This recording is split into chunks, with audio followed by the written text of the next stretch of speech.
मनोविज्ञान की क्लास में आपका स्वागत करता हूं। तो आज का जो बिंदु रहेगा वो अपना टॉपिक चल रहा है अधिगम। और अधिगम में हमने पूर्व की क्लास में अधिगम के प्रकारों के बारे में पढ़ लिया था, उनको किस प्रकार से अधिगम करवाया जाता है, विधियों को पढ़ लिया था। आज हम पढ़ेंगे अधिगम के सिद्धांत। ठीक है, आज हम पढ़ेंगे अधिगम के सिद्धांत। तो हेडिंग लगानी है आपको, अधिगम के सिद्धांत। अधिगम के सिद्धांत।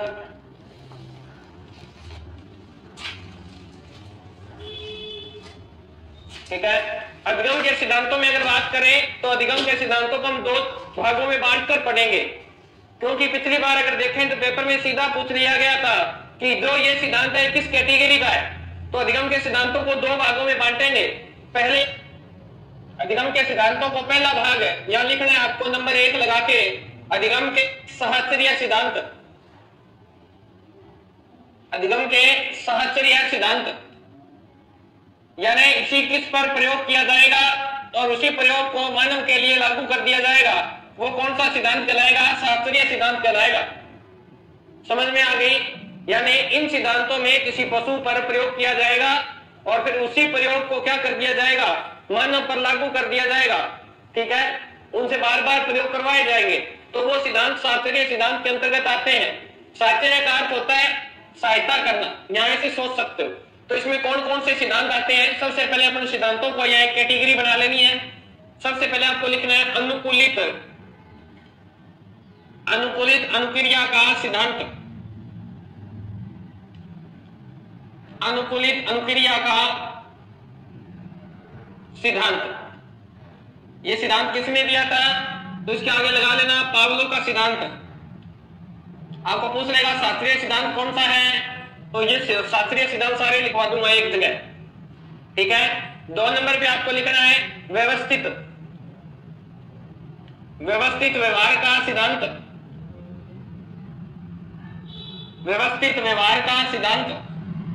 व्यवहारवादी तो आपको याद ही होंगे कौन कौन है, नहीं है तो इसके ये करवाने के बाद में आपको लिखवा दिया जाएगा। व्यवस्थित व्यवहार का सिद्धांत। इसके आगे लिखना है आपको क्लार्क एल हेल। सभी को नमस्कार, मोनिका नमस्कार बेटा। नंबर 3 उद्दीपन अनुक्रिया का सिद्धांत। उद्दीपन अनुक्रिया का सिद्धांत।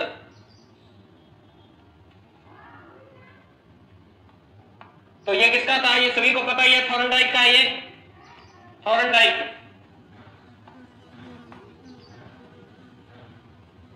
नंबर 4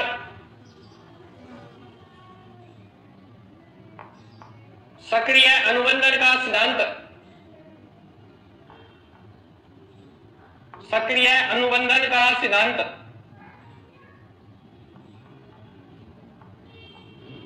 ये किसका है? ये स्किनर का है।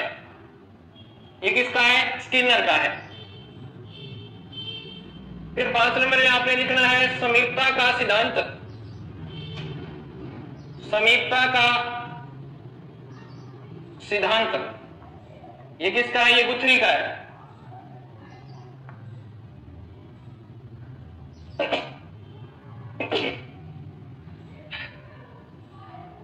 कितनी देर हो गई सर? इतनी देर हुई है जितनी बोर्ड पे दिख रही है आपको, इतनी देर हुई है बेटा।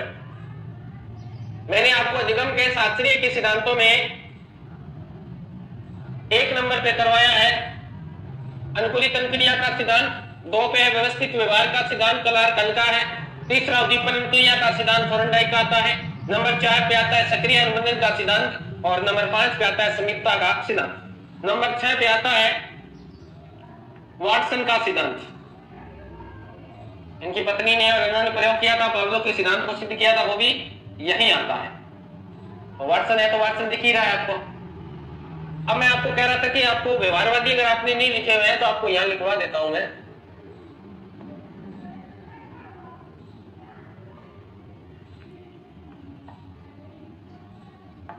यहां लिख लेना व्यवहारवादी।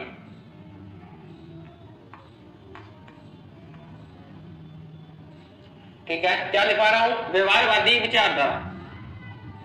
साहचर्य भी बोल सकते हो आप इसे, साहचर्य सिद्धांत। यहाँ इसलिए लिखवाया जा रहा है आपको कि जैसे साहचर्य होता है वो व्यवहारिक होता है, और इनका करीब सर टेस्ट लिया करो। कोई बात नहीं बेटा, बात करेंगे, बताएंगे आपका। तो अगर इसका आपको व्यवहारवादी विचारधारा का जनक पूछे आपको, तो जनक देना आपको जेबी वॉटसन। कौन है? जेबी वॉटसन।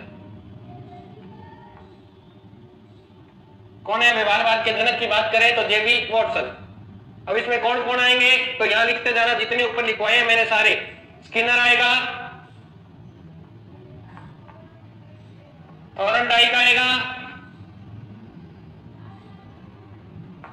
ठीक है, पावलो आ जाएगा, पावलो तो इसमें लिखा हुआ है, सबको पता ही है। वुडवर्थ आ जाएगा, मैकडूगल आ जाएगा, पिल्सबेरी आ जाएगा,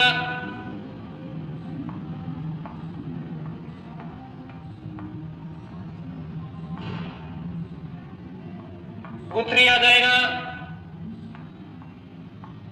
हल आ जाएगा, पावलो रह गया। पावलो लिख लेना वैसे, यहां लिख लो पावलो। ये सारे क्या है? ये व्यवहारवादी है सारे। तो इतनी चीज आपको लिखनी है कि अधिगम के प्रकार स्टार्ट करने थे आपको। अधिगम के सिद्धांतों को हमने दो भागों में बांट लिया है।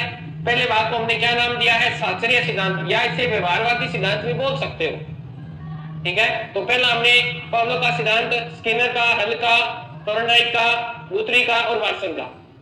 और व्यवहारवादी मैंने आपको बता दिया, व्यवहारवादी विचारधारा के जनक जेबी वॉटसन है, और ये इसके साथ नए। ओके, इनको याद करना है। लिख लिया सभी ने? बताइए। फिर नेक्स्ट, वॉटसन के सिद्धांत का नाम वॉटसन ही है, क्योंकि इन्होंने जो पहला सिद्धांत है अनुकूलित अनुक्रिया का सिद्धांत, उसको प्रतिपुष्ट किया था। स्पेशल कोई सिद्धांत नहीं है। जो कुत्ते वाला सिद्धांत है ना, उस सिद्धांत को उन्होंने प्रतिपुष्ट किया था एक बालक पे।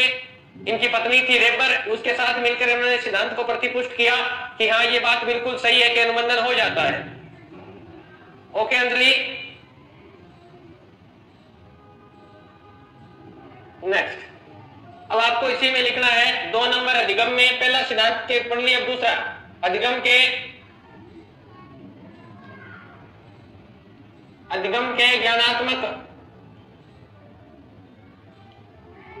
ज्ञानात्मक क्षेत्र सिद्धांत। किस क्षेत्र के हैं? ज्ञानात्मक के क्षेत्र के सिद्धांत। इनमें मानव जिस पर भी प्रयोग किए गए हैं उन पे माइंड का, बुद्धि का प्रयोग किया गया है। मानव को सोचने के लिए विवश किया गया है। तो किसी जानवर पर भी किया गया तो उसे सोचने के लिए क्या दिया गया है? यानी बुद्धि का प्रयोग किया गया है। कोई त्रुटियां नहीं, सोचकर ही कार्य को किया जाएगा। तो इतना फर्क है दोनों में। जैसे इसमें देखें, सबसे पहले कौन सा सिद्धांत आता है? नंबर 1, अंतर्दृष्टि। अंतर्दृष्टि का सिद्धांत ये इसी के अंतर्गत आएगा। किसका? ये गेस्टाल्टवादियों का है।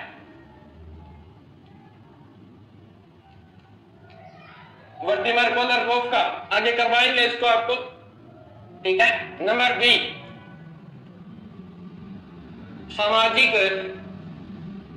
संबद्धता का सिद्धांत। ये किसका है? ये अल्बर्ट बांडुरा। किसका? ये अल्बर्ट बांडुरा का है। बांडुरा, ठीक है। फिर नंबर 3, अधिगम का तदरूप। अधिगम का तदरूप सिद्धांत, फील्ड थ्योरी जिसे बोलते हैं। ये किसकी है? तदरूप, कुर्ट लेविन। किसकी है? Kurt Lewin.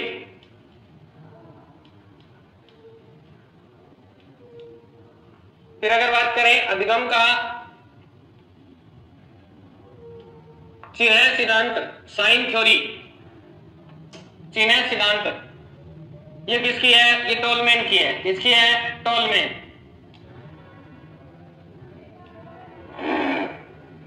ठीक है। फिर नंबर 5, अधिगम का संज्ञानात्मक सिद्धांत। किसका है? जीन प्याजे। किसका है? जीन प्याजे।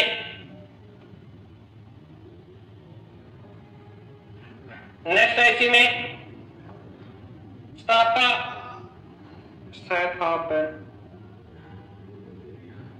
स्थानापन सॉरी गलत हो गया ना।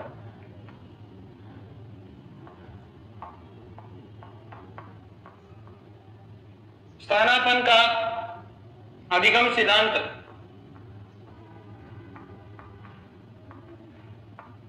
किसका है? Robert M Gagne.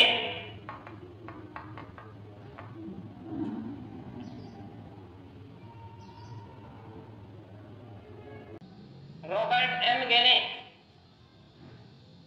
Next EFG मानवतावादी सिद्धांत। Abraham Maslow. ये सब सिद्धांतों की कैटेगरी है, ऊपर से प्रश्न आता है इनका याद करना है। इनको F हो गया, G हो गया, H।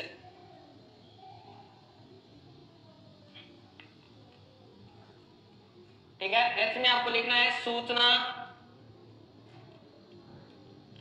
संसाधन अधिगम सिद्धांत।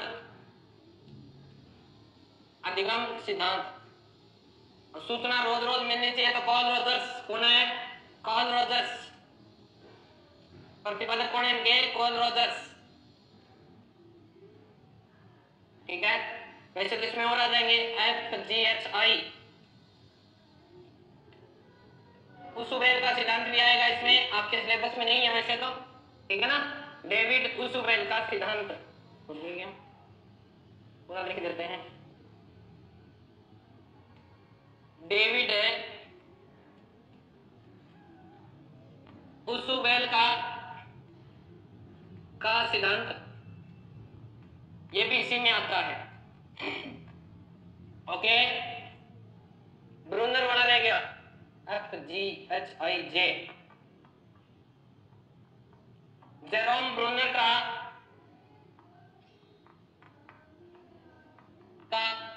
सिद्धांत। तो ये सिद्धांत आएंगे अधिगम के ज्ञान क्षेत्र के सिद्धांतों में। तो अधिगम के सिद्धांतों को हमने दो भागों में बांटा। पहले भाग को हमने नाम दिया था शास्त्रीय सिद्धांत, दूसरे सिद्धांत को हमने नाम दिया है ज्ञानात्मक क्षेत्र के सिद्धांत। तो ज्ञानात्मक में ये आएंगे जहां बुद्धि का काम होगा, सोच समझ कर क्रियाओं को किया जाएगा। अच्छा, कविता करी आज पूरा हो जाएगा। वाह। ध्यान रखना, मनोविज्ञान में सबसे बड़ा टॉपिक जो माना जाता है वो अधिगम ही माना जाता है। कम से कम 15 दिन लगेंगे, 15 से 20 दिन लग जाएंगे इस टॉपिक को पूरा होने में। ठीक है। अधिगम टॉपिक इतना बड़ा होता है क्योंकि एक एक सिद्धांत को करवाएंगे तो समय लगेगा इसमें।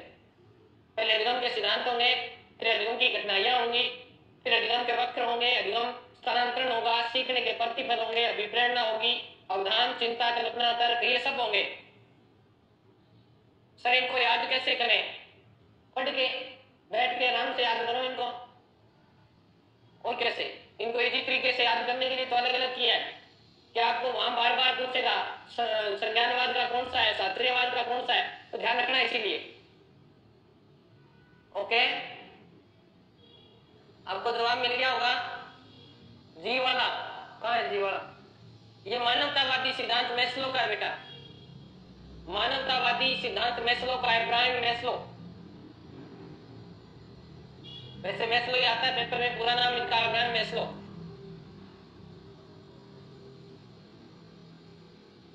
उतार लिया तो स्टार्ट करते हैं सिद्धांतों को क्रम से। क्या सिद्धांत है, किस प्रकार बनाए गए हैं, कैसे प्रयोग किए गए। F वाला बोलना सर। स्थानापन से था ना पे ने न, दो बार न है ये। और इसी का दूसरा नाम है आधुनिक अनुदेशन सिद्धांत। हो गया।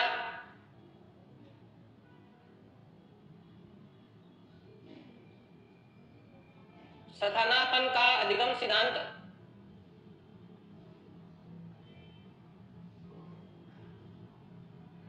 आई और जे डेविड उसुबेल का सिद्धांत तो नाम आ ही रहा है ना, डेविड उसुबेल आ रहा है ना, जेरोम ब्रूनर आया तो जेरोम ब्रूनर का ही है। कहते ये सिद्धांत किसका? इतने बच्चे थोड़ी हो बेटा, आप बीएड बीएसटीसी करके बैठे हो, जेबीटी करके बैठे हो हैं, तो ऐसे मत किया करो। ये सब पढ़े हुए हैं आपके, आपको सिर्फ यहाँ याद करवाया जा रहा है, बाकी ये सिद्धांत आपको बीएड में बीएसटीसी में है ना, एसटीसी बीएसटीसी जेबीटी इनमें सब में आते हैं सिद्धांत, आपने खूब पढ़े होंगे। चलिए आज हम सिद्धांत की शुरुआत करने जा रहे हैं। CR theory, CR theory number 1 लगा लेना इसको। सिद्धांत का नाम है, सी का मतलब है कंडीशन, यानी अनुकूलित अनुक्रिया का सिद्धांत। अनुकूलित है अनुक्रिया का सिद्धांत, अनुकूलित अनुक्रिया का सिद्धांत। ये सिद्धांत आप पढ़ रहे हैं, बाकी कोई नहीं करेगा, सिर्फ ध्यान देना है।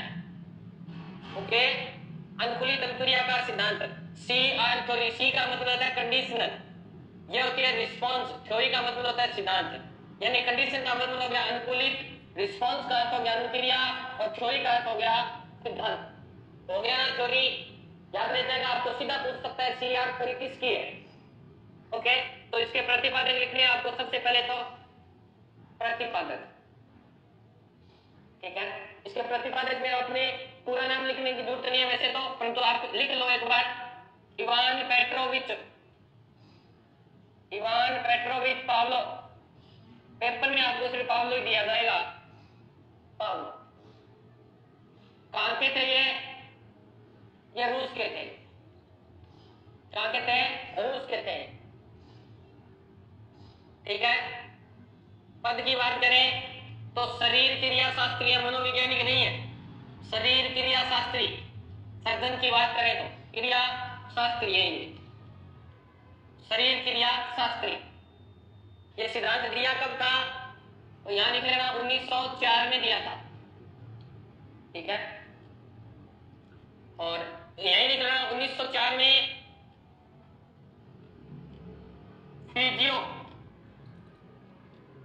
फिजियोलॉजी पर इन्हें नोबेल पुरस्कार मिला था, नोबेल पुरस्कार मिला।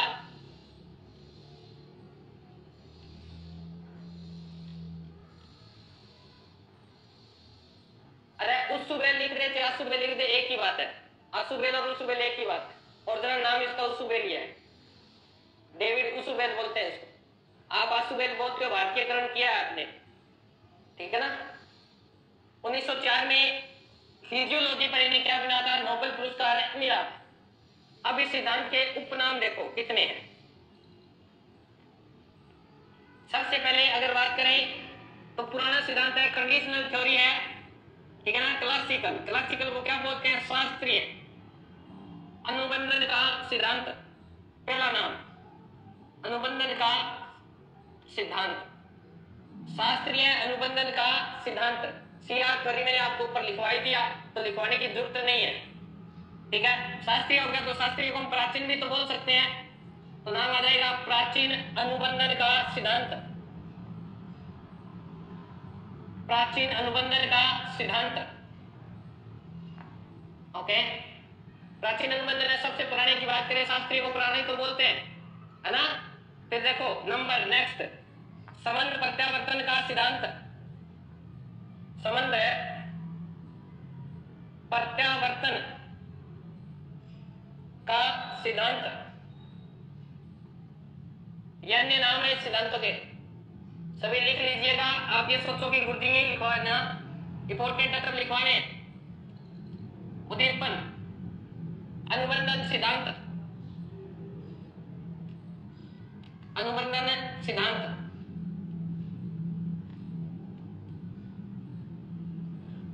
फिर प्राचीन को और भी नाम दे सकता है, पारंपरिक, पारंपरिक, पारंपरिक अनुबंधन का सिद्धांत, पारंपरिक अनुकूलन का सिद्धांत, सॉरी अनुकूलन सिद्धांत, ठीक है। फिर और नाम हो जाएगा प्रतिबद्ध अनुक्रिया का सिद्धांत, इंग्लिश में सिर्फ एक ही नाम याद रखना है, हिंदी में बहुत सारे नाम है इसके। क्लासिकल, क्लासिकल अनुबंधन का सिद्धांत, अनुबंधन सिद्धांत। ये लीजिए, हम पहला सिद्धांत कर रहे हैं अनुकूलित अनुक्रिया का सिद्धांत, जिसके प्रतिपादक जिसका अन्य नाम है कंडीशनल रिस्पांस थ्योरी। अब कंडीशनल को शॉर्ट में लिख सकता है सी, रिस्पांस को आर और टी, यानी कौन सी थ्योरी है? C R theory. समझाऊंगा आगे, पहले इतना लिखिए। प्रतिपादक कौन है? Ivan Petrovich Pavlov. कहां के थे? रूस के थे। कब दिया था सिद्धांत? 1904 में। किस पद पर थे? शरीर क्रिया शास्त्री है ये, मनोवैज्ञानिक नहीं है। ध्यान रखना, एक बार प्रश्न पूछ लिया है कि निम्न में मनोवैज्ञानिक नहीं है, तो ध्यान रखना पावलोव मनोवैज्ञानिक नहीं है, शरीर क्रिया शास्त्री है। फिर 1904 में इनकी पुस्तक फिजियोलॉजी पर इन्हें नोबेल पुरस्कार भी मिला है। सिद्धांत के अन्य नाम देखो, शास्त्रीय अनुबंधन यानी क्लासिकल, ठीक है ना, क्लासिकल अनुबंधन। एक ही बात है, शास्त्रीय कह दो, क्लासिकल कह दो, तो अनुबंधन का सिद्धांत। बात करें प्राचीन है, शास्त्रीय को प्राचीन भी बोल सकते हैं, तो प्राचीन अनुबंधन का सिद्धांत। प्राचीन को क्या कह सकते हैं? प्रारंभिक कह सकते हो या पारंपरिक कह सकते हो। अनुकूलन का सिद्धांत, बहुत सारे नाम है। उद्दीपन अनुबंधन का सिद्धांत भी इसी को कहते हैं, प्रतिबंध क्रिया का सिद्धांत भी इसे कहते हैं। बस इतना ध्यान रखना है, सी का अर्थ है कंडीशन। आपने क्या लगा दी है? कंडीशन लगा दी है। और कंडीशन को हम कुछ भी बोल सकते हैं, क्या बोलेंगे? देखो, ये संबंध कर दिया, कंडीशन प्रतिबंध कर दिया आपको, ठीक है ना। तो ध्यान देने वाली बात है कि आपकी कंडीशन लग जाएगी, उसके बाद में आपको आगे करना है। चलिए सिद्धांत समझा देता हूं आपको। पावलोव का क्या प्रयोग था? पहले पावलोव के प्रयोग को हम देख लेते हैं। पावलोव ने किस पे प्रयोग किया था, आप समझ लें, फिर आपको बता देंगे पावलोव का प्रयोग। पावलोव के अनुसार ये कहता, पावलोव कहता है किसी न किसी बालक से कोई भी उद्दीपक प्राप्त करवाना हो तो उसका संबंध स्थापित कर दिया जाए, उसका अनुबंधन कर दिया जाए तो बालक कार्य को जल्दी सीख जाता है। इस बात को उन्होंने पुष्ट करने के लिए अपना प्रयोग किस पे किया? एक कुत्ते पे किया, जो क्या था? भूखा था। ये लीजिए, हम कुत्ता बना लेते हैं इसके अंदर। ये हमारा कमरा है, ये कमरा है। कमरा कैसा है? Sound proof. कैसा कमरा है? साउंड प्रूफ कमरा है, जिसमें ध्वनि नहीं जाती, ठीक है, यानी फुल। ये इसका हमने लगा दिया गेट, ठीक है, ये लो, ये हमने गेट लगा दिया है। अब इसके अंदर क्या है? इसके अंदर एक कुत्ता है, ठीक है, कुत्ता। और इस कुत्ते का हमें क्या करवाना है? अनुबंधन करवाना है। कुत्ते का क्या करवाना है? अनुबंधन करवाना है। अब कुत्ता तो आता नहीं अपने को बनाना, फिर भी कोशिश कर लेते हैं। अपने को तो सिर्फ मुंह चाहिए उसका, है ना।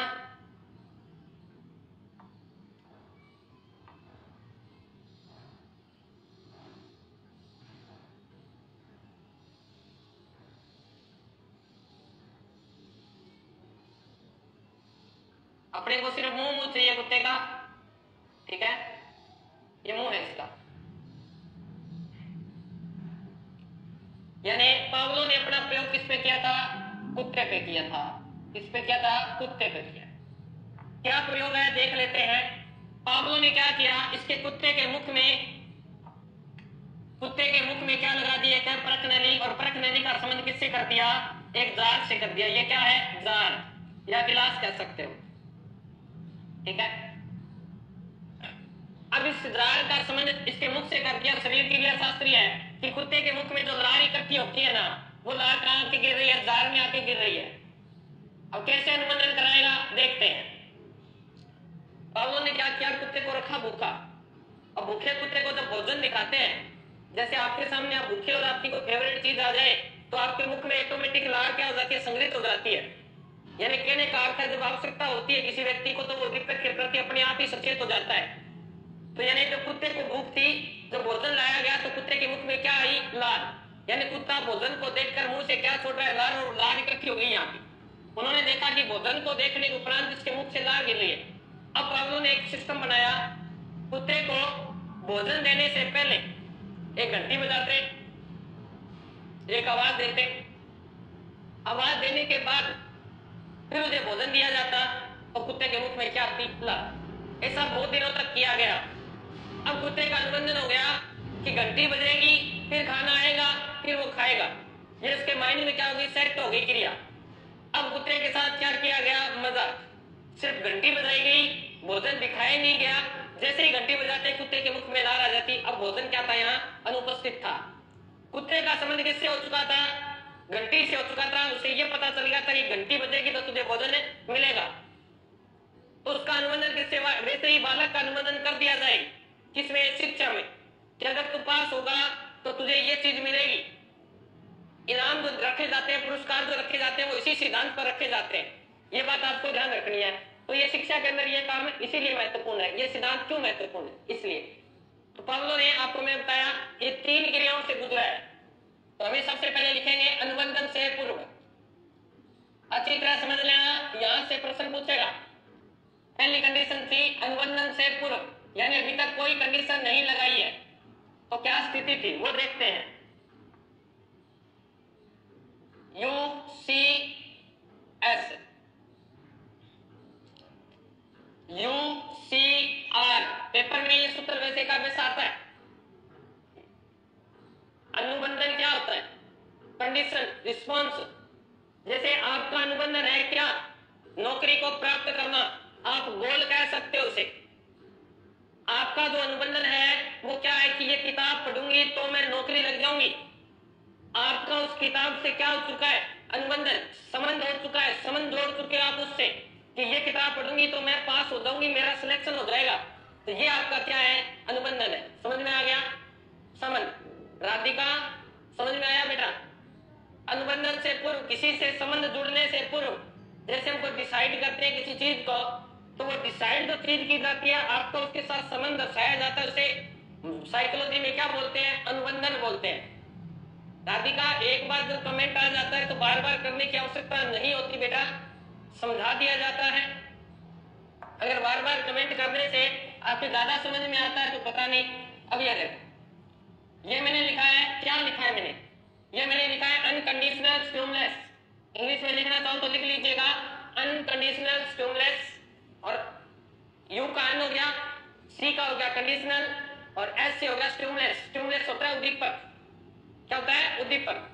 और यू से आर का तो गया अन, यू से अन, सी से कंडीशनल, आर से रिस्पॉन्स, यानी रिस्पॉन्स का अर्थ होता है अनुक्रिया। हिंदी में लिखना है आपको, हिंदी में समझाऊंगा आपको, ठीक है? तो सबसे पहले अपन इसको हिंदी में लिखेंगे तो क्या लगा देंगे? स्वाभाविक उद्दीपक। क्या कहेंगे? स्वाभाविक है उद्दीपक। स्वाभाविक है उद्दीपक।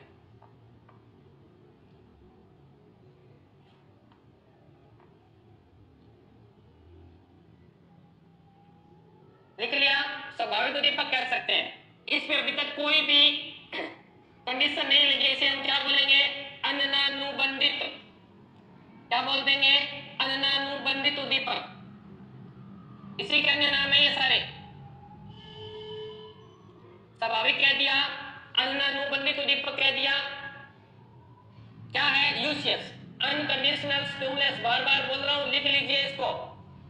फिर देखो इधर क्या हो रही है? आर। आर का मतलब रिस्पॉन्स हो रहा है, तो कौन सी हो रही है? स्वाभाविक।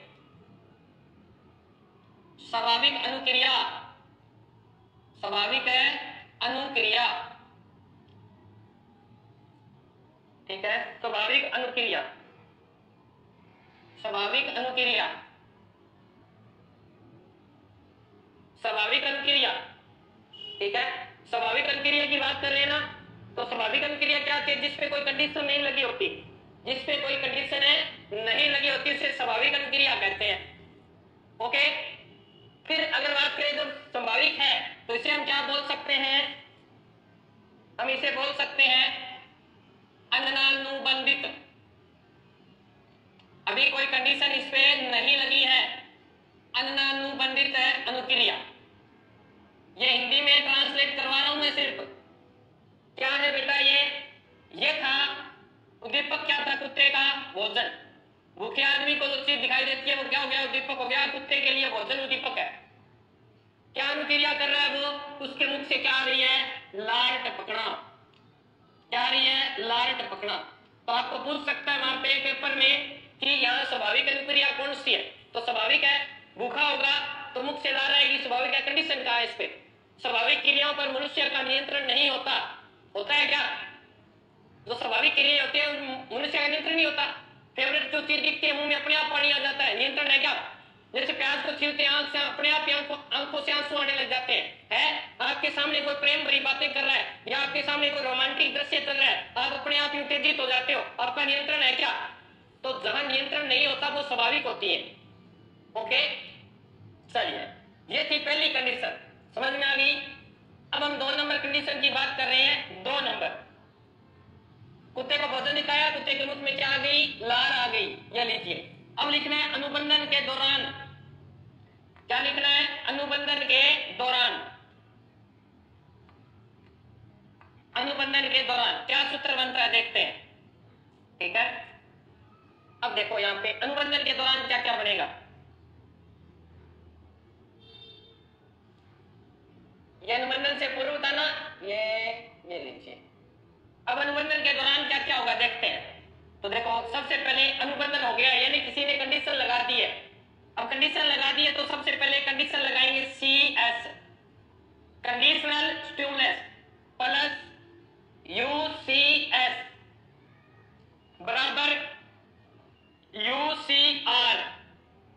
समझ में आया? CS का अर्थ है कंडीशनल स्टिमुलस।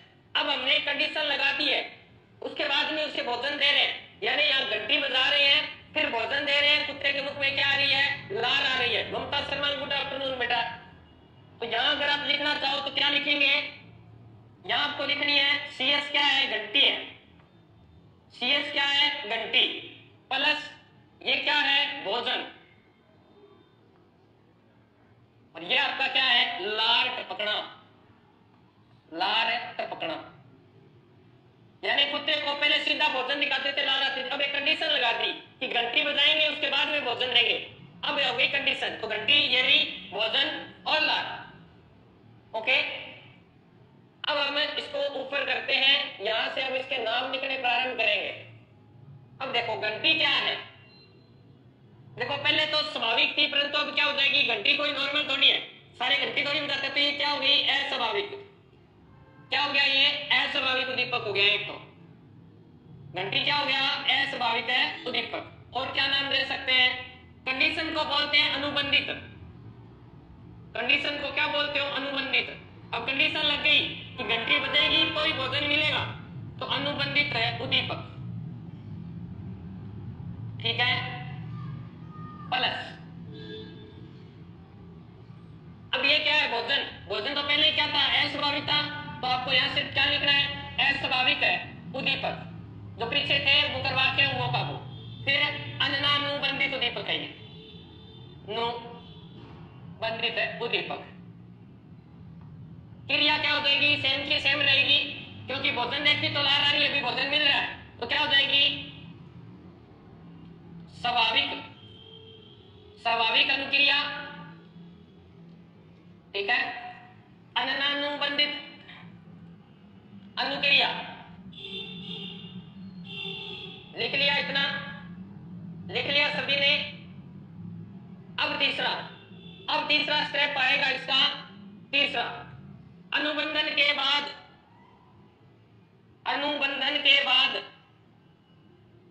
यहां से पेपर में सभी जो चीजें लिखवा रहा हूं, यहां से प्रश्न पूछता है।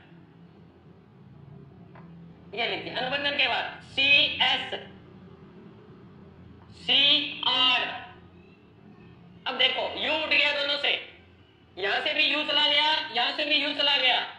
अब क्या कर रहा है कि अब घंटी बज रही है, सिर्फ घंटी बजी, कुत्ते के मुख में क्या आ गई है? कुत्ते के मुख में लार आ गई, लार टपकना। भोजन नहीं था, जो मूल दीपक था वो गायब कर दिया। कुत्ते का अनुबंधन किससे हो गया? घंटी से हो गया।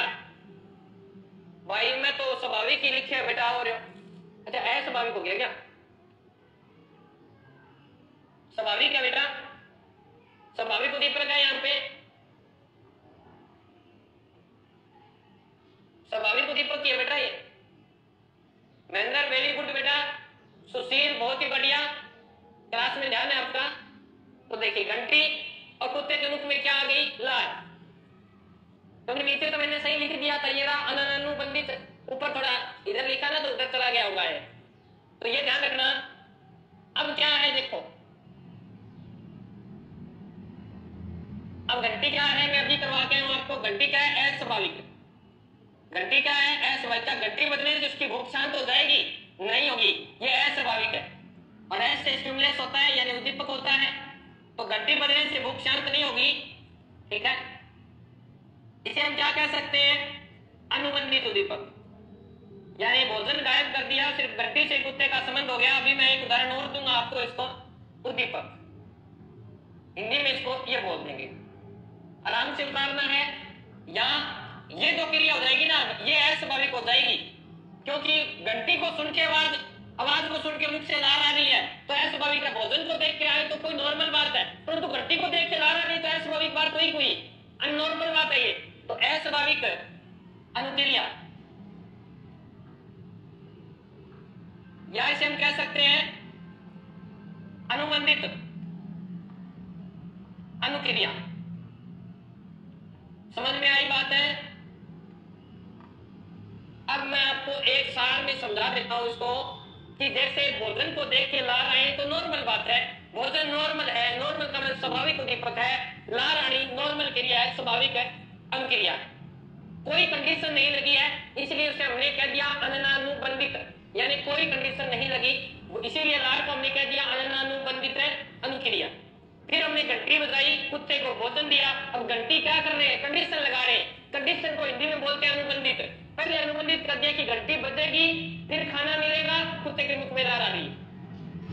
अब कुत्ते का संबंध किससे होगा? घंटी से। कि जैसे ही घंटी बजेगी, आप छोटे हुआ करते थे तब आपको स्कूल की घंटियां बजती थी, आपको क्या अनुबंधन था नहीं था उनसे? जैसे पहली घंटी बजती थी, उसके बाद में 3 ऐसे लगाते थे, 1 2 3। आपका तो पहली घंटी लग गई है, 10 मिनट बाद में प्रार्थना होगी, तो आप जल्दी जल्दी तैयार हुआ करते थे। ये आपका उस घंटी से क्या था? अनुबंधन था। कई बार मजाक में संडे वाले दिन बच्चे घंटी लगा देते थे, तो हमारा दिमाग ये नहीं सोचता था कि यार संडे है, फिर भी हम तैयार हो जाते थे। ये होता था अनुकूलित अनुक्रिया का नियम, कि हमारा संबंध स्थापित हो जाता है किसी वस्तु से। जैसे स्कूल में जब हम जाया करते थे तो एक अध्यापक कह लो, चाहे एक चपरासी कह लो, चाहे एक बच्चे कह लो, कि वो छुट्टी किया करता था, बेल लगाया करता था, घंटी बजाया करता था। और वो आदमी जब घंटी की तरफ जाता था तो हमारा ये होता था कि अब छुट्टी होने वाली है, ये घंटी लगाने जा रहा है। परंतु अगर वो आदमी बाई चांस ये सोच लीजिए वो घंटी की तरफ गया, उसने घंटी नहीं लगाई, अब आपका तो संबंध है उस आदमी से कि ये आदमी सिर्फ घंटी लगाता है, और वो हो सकता है वो आदमी उधर किसी अन्य काम यानी पेशाब करने गया हो और काम गया हो। आपका अनुबंधन तो सिर्फ इतना ही था, घंटे करता है। ये होता है कौन सा? अस्वाभाविक उद्दीपक, अस्वाभाविक अनुक्रिया। जैसे इसका उदाहरण देता हूं, एक बालक है रोता है, एक बालक है रोता है, तो रोता है, भूख लगी है तो रोएगा। तो यहाँ भूख जो है ना, दूध, उसे किसकी आवश्यकता है? दूध की। ये तो हो गया यूसीएस। ये अगर उदाहरण लिया तो मैं आपको ये उदाहरण से और समझा देता हूं, अगर आपके दिमाग में आए तो। यूसीएस, यूसीआर। कई बार देखो पेपरों में क्या करता है वो एग्जामिनर, बड़ा तेज होता है, इसको यूएस लिख देता है और इसको यूआर लिख देता है, ये सी गायब कर देता है। तो पहली क्रिया तो ये है। दूसरी, CS plus UCS minus UCR. Examiner बड़ा तेज है, सीएस कर देगा, यूएस कर देगा, यूआर कर देगा, बीच में से सी गायब कर देगा। ठीक है। तीसरी क्या है? CS minus CR. बच्चा रो रहा है, बच्चे को दूध चाहिए, दूध चाहिए, बच्चे के लिए दूध क्या है? यूसीएस। अनुक्रिया क्या कर रहा है? रो रहा है, रो रहा है। अब मां ने क्या किया? मां ने दूध पिलाने के लिए खड़ी हुई,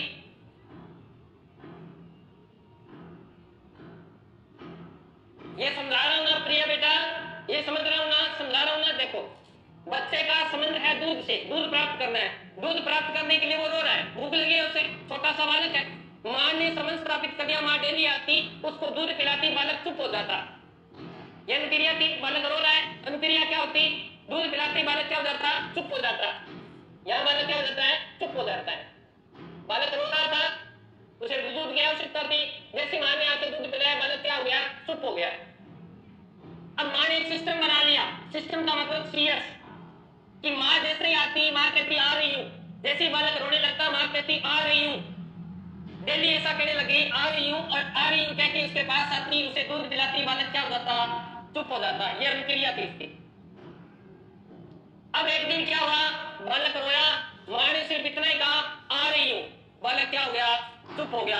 बालक का आ रही हूं आवाज से अनुबंधन होगा कि माँ तो पाएगी, आते मुझे दूध है पिलाएगी। ये बालक का अनुबंधन है। जैसा का जैसा कुत्ते वाला प्रयोग है वैसे का वैसा आपको ये करके दिखा दिया है, तो इसको याद करना है। कल इसके प्रश्न और करवाएंगे आपको, इंपॉर्टेंट है। आज के लिए इतना ही, मिलते हैं।